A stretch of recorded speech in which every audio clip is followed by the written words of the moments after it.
ഹേ സിനിഫേഴ്സ്, അപ്പോൾ എല്ലാവർക്കും എൻ്റെ ചാനലിലേക്ക് സ്വാഗതം. അപ്പോൾ ഇന്ന് കുറച്ച് സിനിമ വാർത്തകളുണ്ട്. ആദ്യത്തെ അപ്ഡേറ്റ് നമ്മുടെ ജനനായകനെ പറ്റിയാണ്. നമ്മുടെ വിജയുടെ 2026 ആദ്യത്തെ സിനിമയാണ്. ജാനുവരി 9 സിനിമ റിലീസ് ചെയ്യുന്നത്. സിനിമയുടെ നമ്മുടെ കേരളത്തിലെ ഫാൻ ഷോ അങ്ങനെ വെളുപ്പിന് 4 മണിക്കാണ്. നമ്മുടെ തമിഴ്നാട്ടിൽ മിക്കവാറും ഒരു 6 മണി റേഞ്ചിലായിരിക്കും. നമ്മുടെ കേരളത്തിൽ തന്നെയാണ് എപ്പോഴും രാവിലെ ഷോസ് വെക്കാറ്. ഇനി അടുത്ത ഒരു അപ്ഡേറ്റ് ജനതായകൻ്റെ തന്നെയാണ്. തേർഡ് സിംഗിൾ നമ്മുടെ ദളപതിയാണ് പാടുന്നത്. നമ്മുടെ ആ സോങ് ഇന്നേ ദിവസം വൈകുന്നേരം 5:04 റിലീസ് ചെയ്യുന്നതായിരിക്കും. അടുത്ത അപ്ഡേറ്റ് നമ്മുടെ എക്കോ എന്ന സിനിമയെ പറ്റിയാണ്. സിനിമ ഈ വരുന്ന ഡിസംബർ 31 അങ്ങനെ നെറ്റ്ഫ്ലിക്സിൽ കൂടെ റിലീസ് ചെയ്യുകയാണ്. അപ്പോൾ മലയാളികളെല്ലാവരും കാത്തിരിക്കുന്ന ഒരു ചിത്രം തന്നെയാണ് എക്കോ. അടുത്ത അപ്ഡേറ്റ് നമ്മുടെ ജയിലർ 2നെ പറ്റിയാണ്. ജയിലർ 2ൽ നമ്മുടെ SRKയുടെ ക്യാമിയോ റൂമേഴ്സായിട്ട് വന്നിട്ടുണ്ടായിരുന്നു. ഇപ്പോൾ അത് കൺഫേം ആയിട്ടുണ്ട്. നമ്മുടെ SRK സിനിമയിൽ തന്നെ എന്തായാലും ഉണ്ട്.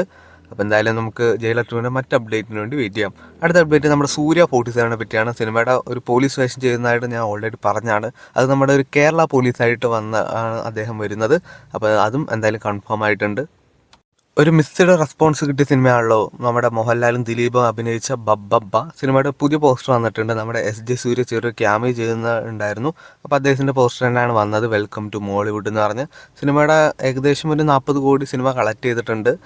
സിനിമയ്ക്ക് ഇനിയും കുറച്ച് കളക്ട് ചെയ്യാണ്ട്, എന്നാലാണ് അത്യാവശ്യം ഒരു ഹിറ്റിലേക്കെങ്കിലും സിനിമയ്ക്ക് എത്താൻ കഴിയുള്ളൂ.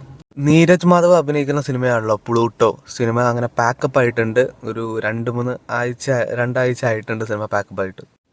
പെറ്റ് ഡിറ്റക്റ്റീവ് എന്ന സിനിമയ്ക്ക് ശേഷം സർഫുദ്ദീൻ നായകനാണ് സിനിമയാണ് മധുവിധു. സിനിമയുടെ ഒരു ക്രിസ്മസ് സ്പെഷ്യൽ പോസ്റ്റർ വന്നിട്ടുണ്ട്. ഈ കാണുന്നതാണ് അവർ റിലീസ് ചെയ്ത ആ പോസ്റ്റർ.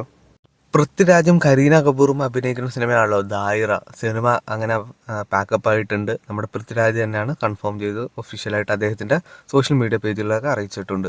അടുത്ത അപ്ഡേറ്റ് എല്ലാവരും കാത്തിരിക്കുന്ന അപ്ഡേറ്റാണ് നമ്മുടെ സ്ട്രേഞ്ചർ തിങ്സിൻ്റെ വോളിയം 2. അതായത് 3 എപ്പിസോഡുണ്ട്. ഏകദേശം 1 മണിക്കൂറിന് മേളിലുണ്ട് എല്ലാ 3 എപ്പിസോഡും. അത് ഇന്നേ ദിവസം 26 റിലീസ് ചെയ്യുന്നുണ്ട്. അപ്പോൾ നിങ്ങൾ ആരെങ്കിലും കണ്ടെങ്കിൽ ജസ്റ്റ് നിങ്ങളുടെ അഭിപ്രായങ്ങളൊക്കെ രേഖപ്പെടുത്തുക. അപ്പോൾ ഇന്ന് ഇത്രേ ഉള്ളൂ. OTT വാർത്തകളും റിവ്യൂസൊക്കെ അറിയാൻ വേണ്ടി ചാനൽ സബ്സ്ക്രൈബ് ചെയ്യുക, കൂടെ സപ്പോർട്ട് ചെയ്യുക.